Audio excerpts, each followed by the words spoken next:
आज क्या होता है, हम रोजा रखते हैं लेकिन वो खाना क्या है, किधर जाता है, दूसरे टाइम पे हम इस्तेमाल करते हैं। उस रोजे का क्या फायदा है? यानी कि हम अपना एक टाइम का खाना छोड़ के दूसरे टाइम पे उसे खा रहे तो वो रोजा तो ना रहा, क्या फायदा होगा? या हमने वो काम किया जो खुदा को नहीं पसंद तो हम उस काम को कर रहे हैं, तो उससे रोजे का क्या फायदा? अगर हम रोजा रख के झूठ बोल रहे हैं तो इसका क्या फायदा रोजे का? इससे बेहतर है कि क्यों आप रोटी को बस छोड़ रहे हैं। अगर आप ज्यादादार नहीं है अपने काम में तो उस रोजे का क्या फायदा है? तो इसलिए जरूरी है कि जो खुदा ने ये आखिरी आयत में कहा है 7वीं आयत में कि हमें कैसे रोजा रखना है, हमें उसके मुताबिक जो है वो रोजा रखना चाहिए, क्योंकि यही रोजा खुदा को पसंद है। अगर हम रोजा रखेंगे तो इसीलिए हमारी दुआएं जो है खुदा के हुजूर नहीं पहुंचती हैं, क्योंकि हम खुदा की मर्जी को पूरा नहीं करते हैं। अगर हम खुदा की मर्जी के मुताबिक रोजा रखें तो हमारी दुआ सुनी जाए, क्योंकि खुदावंद जो है वो दिलों पे नजर करता है, हमारे जहनों को, ख्यालों को जानता है कि हमारे इरादे क्या हैं, उसके मुताबिक वो हमें बदला देता है।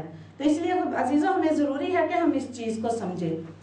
इसके अलावा अगर हम देखें तो नए ऐतनामे में बहुत कट्टर फरीसी हैं जो कि रोजा रखते थे, 2 दिन का रोजा रखते थे। अगर देखें लूका 18 बाप उसकी 12 आयत,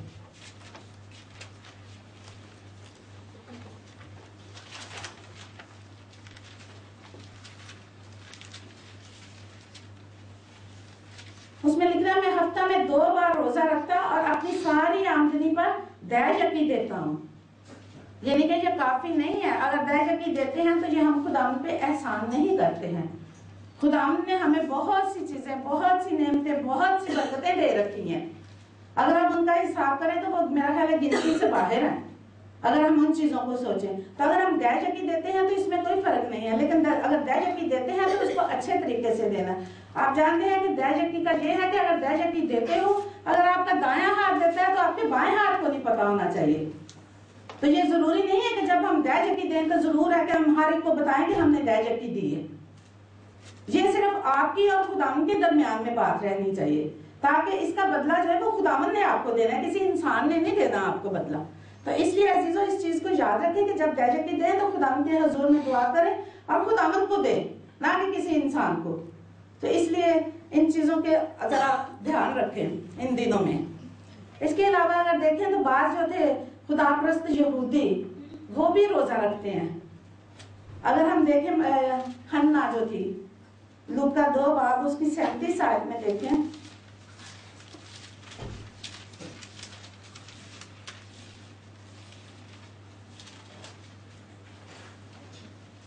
इसमें बल्कि 36 आयत से मैं पढ़ूंगी। वो और आशर के कबीला में से हन्ना नाम फनुएल की बेटी एक नबिया थी। वो बहुत उम्र रसीदा थी और उसने अपने कुमारपन के बाद 7 बरस एक शोहर के साथ गुजारे थे। वो 84 बरस से बेवा थी और हैकल से जुदा ना होती थी, बल्कि रात दिन रोजों और दुआओं के साथ इबादत किया करती थी। यानी कि उसका रोजा देखें कैसा रोजा था कि रात दिन वो उसी हैकल में रहती थी और वो हर वक्त दुआ करती रहती थी। इसमें कोई फिक्स नहीं है कि 6 घंटे का उसने रोजा रखा, 12 घंटे का रोजा रखा या 24 घंटे का रोजा रखा है, बल्कि उसमें लिखा हुआ है कि रात दिन वो दुआ करती थी और वो उसी हैकल में रहती थी। यानी कि वो बेवा होने के बाद 84 बरस उसने उधर ही गुजारे थे। अब 84 बरस की मेरा ख्याल है कोई जवान तो नहीं ना कि जो इतना रोजा रख सकती थी, लेकिन खुदा ने क्या था, उसे हिम्मत दी हुई थी, उसे बरकत दी हुई थी, इसीलिए उसने ये रोजे रखे। इसके अलावा अगर हम देखें तो मूसा और एलिया ने भी रोजे रखे। अभी आपके सामने पढ़ा कि मूसा ने कौन से रोजे रखे। 40 दिन जब वो उधर पहाड़ पर गया था वो 10 हुक्म लेने के लिए, तो उसने 40 दिन और रात रोजे रखे थे। इसके अलावा एलिया ने भी रोजे रखे। इसके अलावा हम अगर देखें तो यीशु मसीह ने भी रोजे रखे 40 दिन। क्यों रोजे रखे? क्योंकि वो अपनी तैयारी के दिन थे उनके। इसके बाद क्या था, उन्होंने सलीब दिए जाना था, तो इसलिए जरूरी था कि वो उससे पहले अपनी खिदमत की तैयारी के लिए उन्होंने जो रोजे क्या थे रखे थे। आज भी लोग रोजे रखते हैं, अगर कोई खिदमत करनी हो तो उससे पहले रोजा रखते हैं, अपने आप को तैयार करते हैं, खुदावंद के हुजूरी में देते हैं, ताकि खुदावंद उन्हें क्या है बरकत दे, और जिस मकसद के लिए वो रोजा रख रहे हैं उसमें क्या है उन्हें कामयाब करे। तो इसलिए खुदावंद यीशु ने भी रोजे रखे हैं, लेकिन उनके ये रोजे इसके बाद कहीं और नजर नहीं आए, सिर्फ उसी वक्त के हैं रोजे। इसके अलावा पौलुस रसूल को अगर हम देखें तो वो देखें अपने लोगों को कैसे हिदायत करता है कितने सख्त अल्फाज में वो हिदायत करता है। मेरा ख्याल है अगर ऐसे सख्त अल्फाज हम यूज करें तो हमें अच्छे नहीं लगते हैं, लेकिन ये खुदाम का कलाम है, खुदाम ने जो कहा है ये सच है। इसलिए अगर हम इससे मतलब कि अपने महसूस करते हैं कि ये क्यों ऐसा कलाम है, तो ये अजीजों गलत है, गलत हम सोचते हैं। ये खुदाम ने जो कुछ हमें दिया है, खुदाम जानता था कि ये लोग ऐसे भटक जाते हैं, इसीलिए खुदाम ने इसमें सख्त अल्फाज भी इस्तेमाल किए हैं। तो उसने देखो दलाइल देते हुए, पौलुस रसूल ने अपने लोगों को दलाइल देते हुए कैसे कायल किया है गुनाह से किनारा करने का।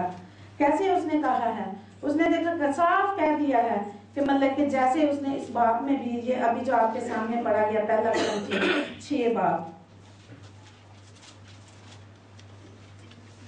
पहला कुरिन्थियों 6 बाब और उसकी 17 आयत में देखें, 18 आयत में 17 से देखें। और जो खुदाम की सोहबत में रहता है वो उसके साथ एक रूह होता है। आगे 18 आयत में देखें, जिनके लिए पौलुस रसूल कहता है कि उसने कितने सख्त अल्फाज इस्तेमाल करके लोगों को तंबीह की है। क्या कहता है, हरामकारी से भागो। जितने गुनाह आदमी करता है वो बदन से बाहर हैं, मगर हरामकार अपने बदन का भी गुनाहगार है। यानी कि दूसरी बात तो दूसरी रही, वो जो ऐसे काम करता है वो क्या है, अपने बदन का भी दुश्मन है। जिसे अपने बदन से प्यार नहीं तो वो दूसरे से क्या करेगा। तो इसलिए जरूरी है कि इस चीज को अपनाएं, इस चीज को जहन में रखें। फिर एक जगह वो और कहता है, उसने एक और दलील दी हुई है जिसमें वो कहता है, इसी में लिखा हुआ है कि तुम नहीं जानते कि तुम्हारा बदन रूह कुद्दस का मकदस है। हम दुआ करते हैं, हम ये कहते हैं कि ये क्या है, हैकल है, ये हैकल है जिसको हम कहते हैं कि हमारा बदन क्या है, खुदा की हैकल है। लेकिन क्या करते हैं, हम गलत इस्तेमाल करते हैं इस हैकल का। क्या ये हमको इजाजत देता है कि हम इसका गलत इस्तेमाल करें? खुदा का कलाम हमें कहता है कि हम इसको गलत इस्तेमाल करें? नहीं। अगर खुदाम हमारे अंदर है, इस हैकल में रहता है, तो हमारा कोई हक नहीं है कि हम इस हैकल को गलत इस तौर से इस्तेमाल करें। आज भी ये हैकल है खुदाम की। दुनियावी तौर पे अगर देखें ये हैकल है, तो क्या इस घर में आके हमें खुदाम का कलाम सुनना चाहिए, खुदाम की बातें सुननी चाहिए, खुदाम को मिलने के लिए आना चाहिए, या अपनी ऐशो इशरत के लिए आना चाहिए? बाज़ दफा हम इस हैकल को भी गलत यूज करते हैं। बदनी हैकल तो दूर रही, हम इस हैकल को भी गलत यूज करते हैं। हम सिर्फ इधर आते हैं अपने मकसद के लिए, अपनी दुनियावी ख्वाहिश को पूरा करने के लिए। लेकिन अजीजों, खुदा का कलाम बड़ा सख्त है।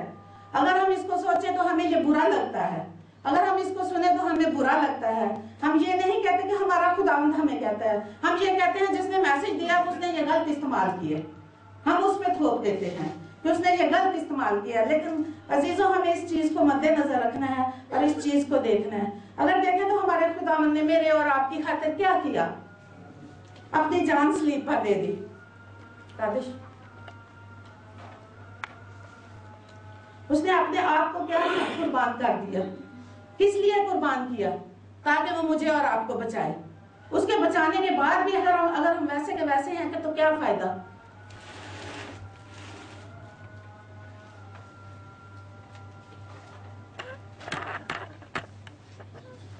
और ये जो कीमत उसने इंसान के इस सलीब पर दी थी वो क्या है? वो हमें बार बार इस चीज को याद दिलाती है कि तुम क्या हो, कीमत से खरीदे गए हो। यीशु मसीह ने हमारी क्या की है? कीमत अदा की है। कीमत क्यों अदा की? ताकि हम बच जाएं। कितना उसने मुश्किल वक्त गुजारा, कैसे उसने गुजारा, तो उसने कीमत दी। आज अगर हम देखें तो उसने क्या किया? हम देखते हैं कि जैसे अगर हम देखें पाकिस्तान में, जैसे पिछले दिनों में दवाई खाने से कितने लोग मार गए। उनके अजीजों से पूछे उनकी कदर।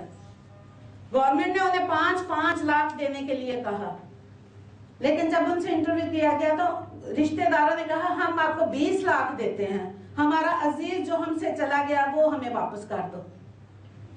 ये है कीमत खून की। यानी कि खून जो बहाया गया है वो उसका क्या है? कोई अजाला नहीं कर सकता। जो जान इस दुनिया से चली जाती है कोई नहीं, लेकिन मेरे और आपके मसीह ने मेरी खातर और आपकी खातर ये पसली में खाई। उसने अपने आप को कुर्बान कर दिया ताकि मैं और आप बच जाएं। इसमें मखलसी है कि उसने हमारे लिए मखलसी का सबब बनाया कि उसके वसीला से वो हमारी हिफाजत करता है, उस खून के वसीला से। तो इसलिए हमें चाहिए कि हमें उसके साथ गुजारनी है जिंदगी अपनी। और इस चीज को अपने जहन में रखना है कि हम खरीद